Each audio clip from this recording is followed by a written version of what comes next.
bwawe. Amen. Rero kudukoranya gutya mungana gutya muri Bibondo, Imana imwezekire. Niba kuri ofisi y'irereko bashobora kubahuka, benshi banyuzwa n'amaherano, bigira ko nagira amahera, n'abadafite uruhera mwe arahaguruka. Haleluya. N'abadafite ngera bigenza arahaguruka. Imana yo mwijuru imumwezekire kandi mugire neza. Nasaba Imana ihagurutse abapatrice benshi muri mwebwe mu rungano rwanyu bazotuma igihugu gitaha bagakorera mwebwe. Haleluya. Natwe muri biri ahantu habivuga neza. Imana ntirondera abantu, irondera umuntu. Asoma abakozi b'Imana muri Ezekiyeli 22 umurongo wa 20. Ezekiyeli 22 umurongo wa 30. Ezekiyeli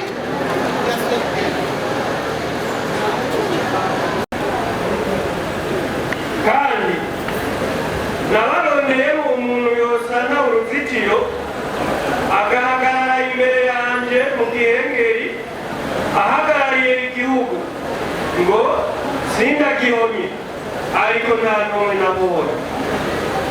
Ndabanza kubwire mwe muri Bibondo muri abana mugabo icyatumye uyu munsi igihugu cyacu cyagiye gihura n'intambara nyinshi n'ibyago byinshi nuko habuze umuntu. Haleluya. Ashobora gukunda igihugu cyiwe. Nagomba basome ijambo ry'Imana rivuga igituma tuza gukunda igihugu.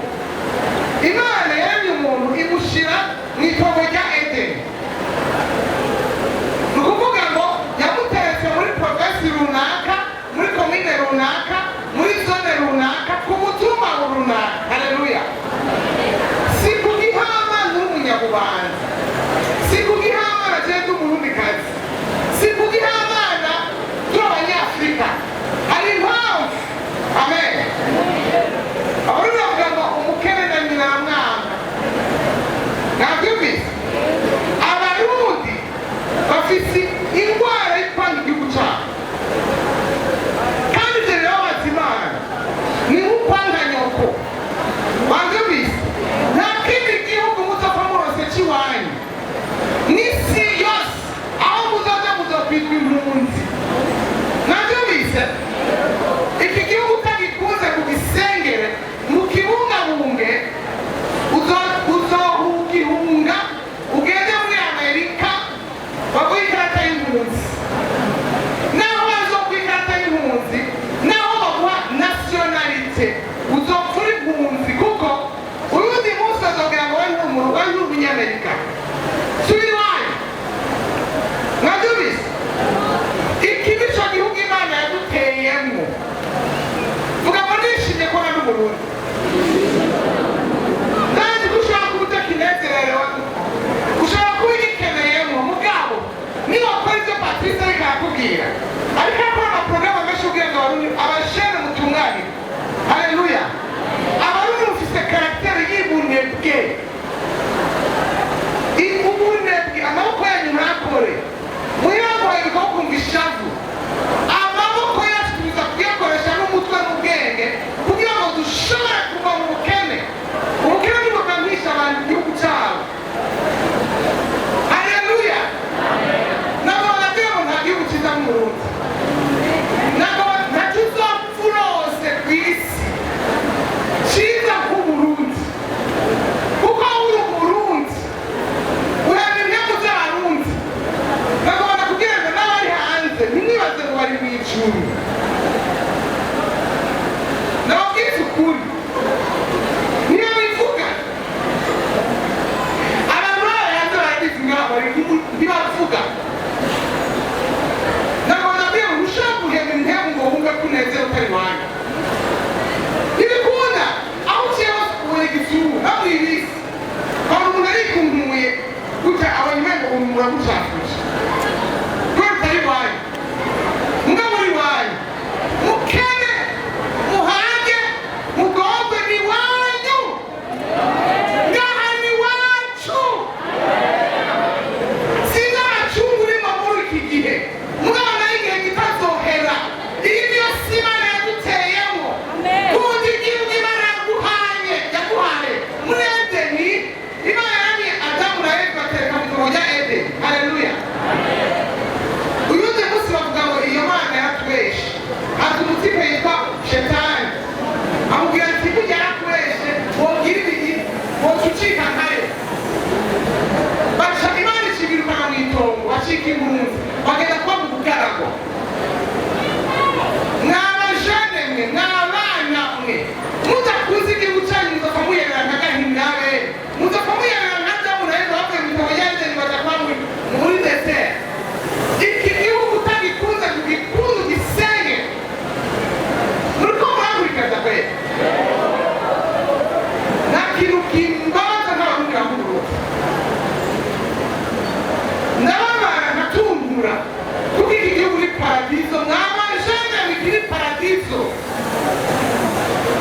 buri mwanya muri Buraya sawa Iburaya ni mu Burundi ijana ku ijana naho gerageza kuba intara ku rushinge sinzokora byemeye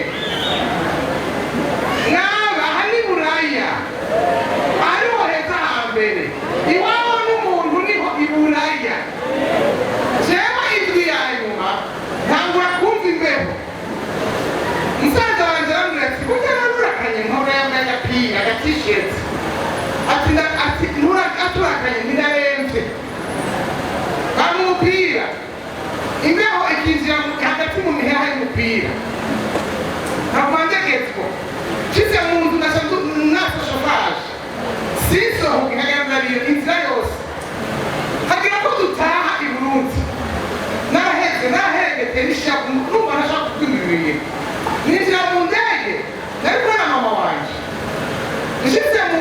ntitwinjiye mu ndege tuza muri aeroport twari mu gihugu cy'Ubuholandi twinjira muri aeroport y'Ububirigi twagiye n'imodoka dushitse indani muri aeroport y'Ububirigi ni ndende cyane ubwiza kugera kuri zirya ngazi zigenda zirya ngazi muri mbere abaja muri mbere murabizi udashobora kugera kuri zirya ngazi zinyonga ugenda ibirometero nka bitanu muri aeroport mama wanje ntiyashaka kuzigendera ko yaratinya twavuze kugenda n'amaguru nkura ibirato ngenda n'amaguru ko ari ubuhe bw'ibirato kwisima hari ibarafu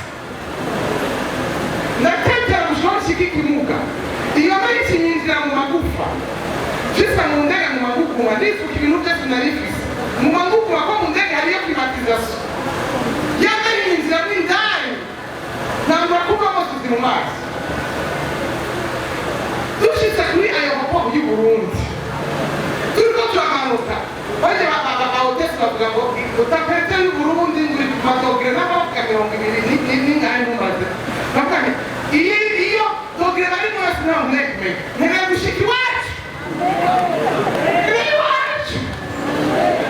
nashika ngikanye tururuga ibipira nari nabaje bagandukana nshitse hasi numva shalala no hari no akakayaga gashushe gayema no ntabwo kumva rero umunezero numva no kwa mundu Burundi numva yo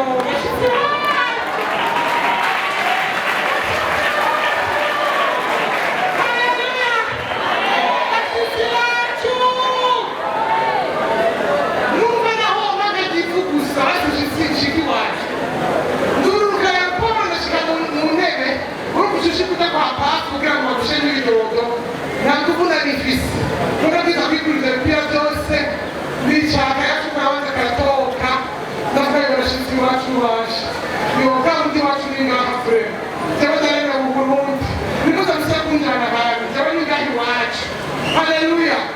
Numva umunezero nuko kuba igihugu canje naciye nkangura kuba umupatriote naho worira iki gihugu iki naba bibondo aho hanze nta buzima ukundi igihugu canje ubasha tuzana twese muri gutembera tugiye muri tourisme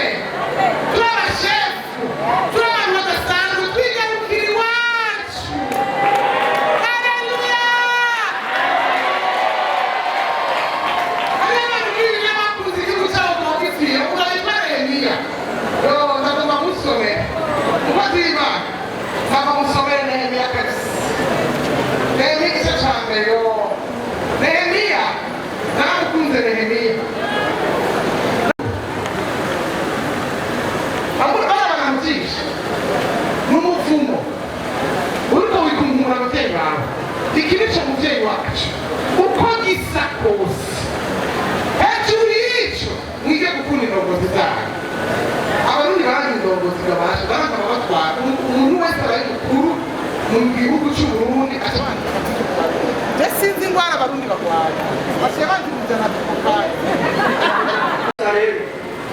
amajambo ya Nehemiya mwene Akariya mu kwezi kw'Isilepu umwaka ugira 20 nari nsanzwe ndi ku mugwa Ishushani maze Hanani umwe wo muri bene wacu araza azananye n'abantu bamwe bavuye i Buyudayi, ndababaza inkuru z'amasigarira y'Abayuda abari barasigaye bacacanye bari nyagano, ndababaza n'inkuru z'i Yerusalemu. Inzira gato urumva Nehemiya iyo yari hose yamubaza amakuru y'iwabo, ariko baratwaye nk'inyagano mugabo hariho abari barasigayeyo, yaguma abaza mbega bimeze gute iwacu. Haleluya! yarakunda igihugu ciwe n'ihanga ryiwe. Ndashaka muntu uri ngaha wige gukunda mugenzi wawe, wige gukunda ihanga ryawe, wige gukunda abarundi bari hanze bwawe bakundana hagati yabo, avuga ati ntihandi urundi uzobwira ibyawe aja guponda ashaka gutuma mutawe n'amakuru. Iryo ni ibara. Haleluya! abandi barakundana hagati yabo, ibindi bihugu usanga bari ibintu hagati yabo, mugabo Burundi ndashaka kuba n'abatera imbere akona kaga n'umuvumo. Haleluya! mugire urukundo hagati yanyu, mukundane. Haleluya! kugira ngo igihugu cyacu tugitaba tugirire amateka. barambwira bati abari barasigaye ico gihugu batacanye bari nyagano bari n'amarushwa menshi n'ibitetegwe, kandi inzitiro z'amabuye z'i Yerusalemu zarasenyutse. Mbega wowe iyo wavuze ngo igihugu igitoro cyabuze, inzara irateye mu gihugu, hari ingorane nyinshi, wifata gute? ucutama utubuti bakora imisozi sasa uvuga ngo iki? ubizwe Nehemiya yavuze. Nehemiya ari mu gihugu ari umushefu kuko yari kumugwa Ishushani, yari hafi y'umwami, akandi umwami atari mu gihugu ciwe. umviriza ingene yabifashe amaze kumenya amakuru y'iwabo. Haleluya! yari umwisirayeli y'umuheburayo yuzuye mugabo ari mu kindi gihugu, mugabo ariko yumvira igihugu ciwe n'ihanga ryiwe. wowe iyo wumvise amakuru uca wumva gute? mbega urapfuka mukarira igihugu cawe. Haleluya! cyangwa witogera indongo tukabavuma gute? ibyo bisa nta muntu n'umwe ariko aratuma tubereka uko tumerewe atari umugabo witwa Shetani wenyine. Shetani ni rwanga biyago, Shetani yanka abantu, Shetani ntakunda abantu ko bamererwa neza, niwe mwasi w'Imana rutura. Haleluya! niwe azana amacakubiri mu bantu agatuma umwana ukasuka ukaja ukanyama ukumva irwara ry'umusaya, kandi twaremwe kumwe. Haleluya! turi mu gihugu kimwe, turi abarundi twese, ukumva uranyana unyamira ubusa. Satani yaraza kuntu batandukanye abantu mu Burundi akabavagara ku mazuru, azana ubwoko mu Burundi bijya ntibiba. burya ngo umuzungu avuze ngo burya n'ubundi bwoko oya sha barafatanye mu nda, afuma apanga mugabo umufatanye mu nda, akavuga ati ngo dupfe gukorera ku mugozi umwe ntacyo kazina gihugu cacu. mw'abarundi izuru rigufi na rinininya, irisongoye n'irifyasi.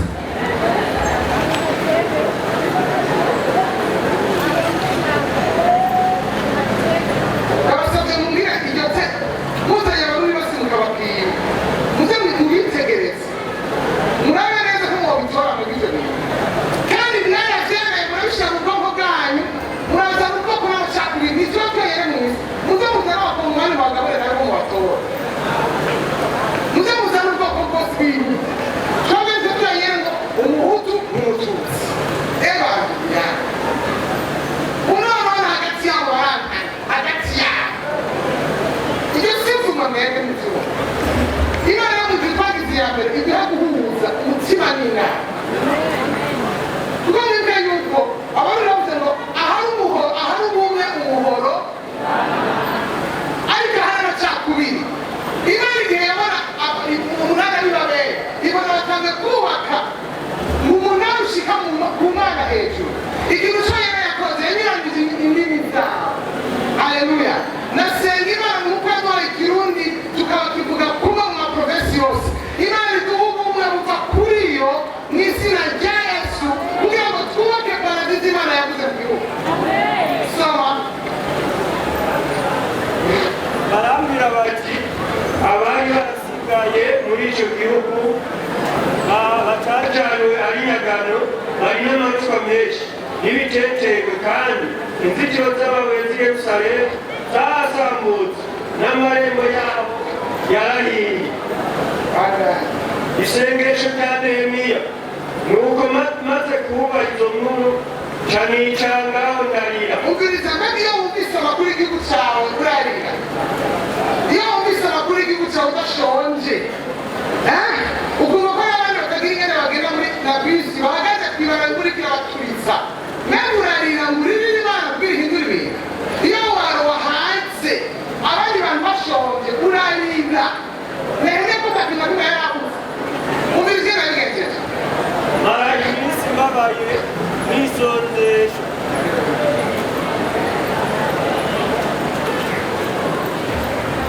Mara iminsi mbabaye nisonzesha, sengera imbere y'Imana nyen'ijuru, ndavuga nti ndakwinginze ewe Uhoraho Mana nyen'ijuru, Mana nkuru iteye ubwoba, ukagumya isezerano n'imbabazi ugirira abagukunda bakitondera ibyagezwe byawe. None tega ugutwi kwawe wumvirize, tereza n'inyonga zawe witegereze, kugira ngo wumve gusenga kwanje jewe umusavyi wawe nsengera imbere yawe muri iyi minsi umurango no mw'ijoro. Ndakwingingira abasavyi bawe b'Abisirayeli, natwe ibyaha twebwe Abisirayeli twagucumuye, mbere twe n'inzu ya data twaracumuye. Yari kavuga mu nzu ya data ni ukuvuga ngo se Abisirayeli. Haleluya. Abarundi bari nk'umwakosheje nawe urakosheje, turi umwe. Haleluya. Mwabyumvise? Tubwiriza, hariho ikintu Imana yambwiye ngo nababwire. Yambwiye ngo ikeneye kubona iki gihugu abarundi bose. Sinzi ko muri mwega harabazi muri iyi Ninewe. Ninewe cyari igihugu cyarimo Abisirayeli. Hama Imana imurikaho umugabo witwa Yona.